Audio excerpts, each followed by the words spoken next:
Catholic News Roundup is brought to you in part by PewSitter.com, your online Catholic newspaper for the third millennium, CatholicMediaCoalition.org, in line with the Church, online with the world.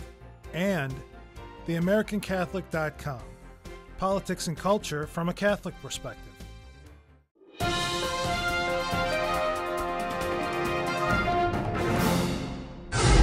Hello and welcome to today's edition of Catholic News Roundup.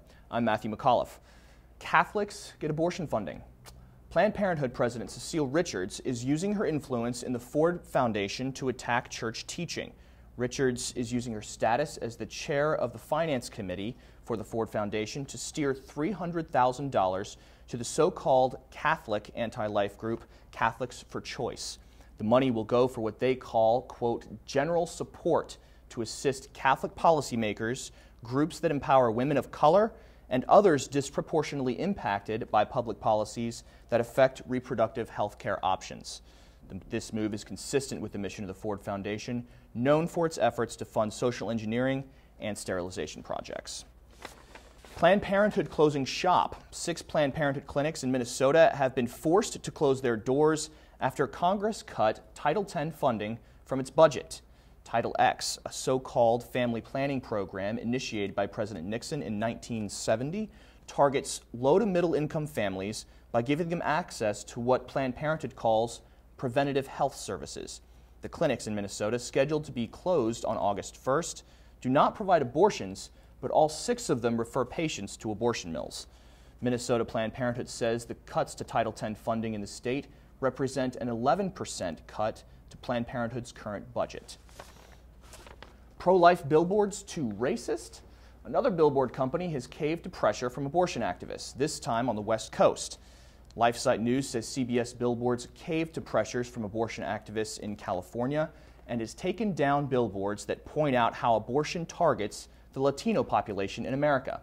The billboards read, quote, "The most dangerous place for a Latino is in the womb," referring to statistics that point out how Latino children account for 25% of abortions in America, even though Latinos only represent 16% of the population. An ad campaign in New York met a similar fate after it pointed out how abortion targets the African American population. Stay with us. We'll be back in just a few seconds.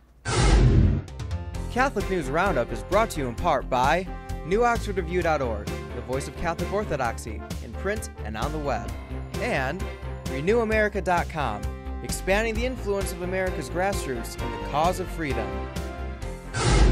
Judges declared DOMA invalid. 20 federal judges have declared the Defense of Marriage Act, known as DOMA, unconstitutional. Their opinion stems from a bankruptcy filing by a homosexual couple in California.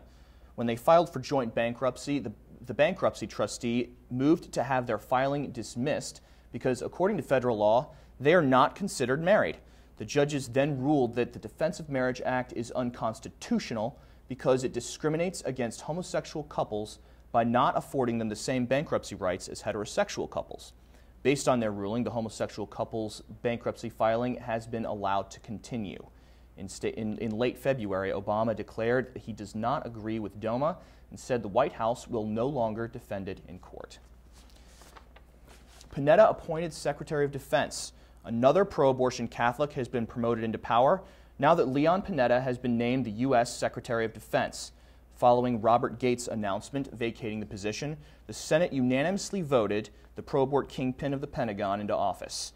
Panetta is known for his pro-abortion stances as a California congressman and co-sponsored the Freedom of Choice Act in 1993.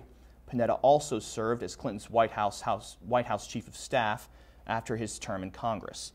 His dissent from church teaching also put the crosshairs of criticism on American bishops in 2002 when they appointed him to a National Review Board on clergy sex abuse.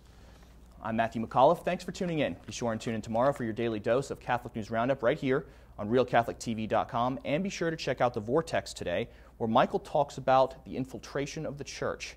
Thanks for tuning in. Be sure and tell your friends about us, and as always, God bless.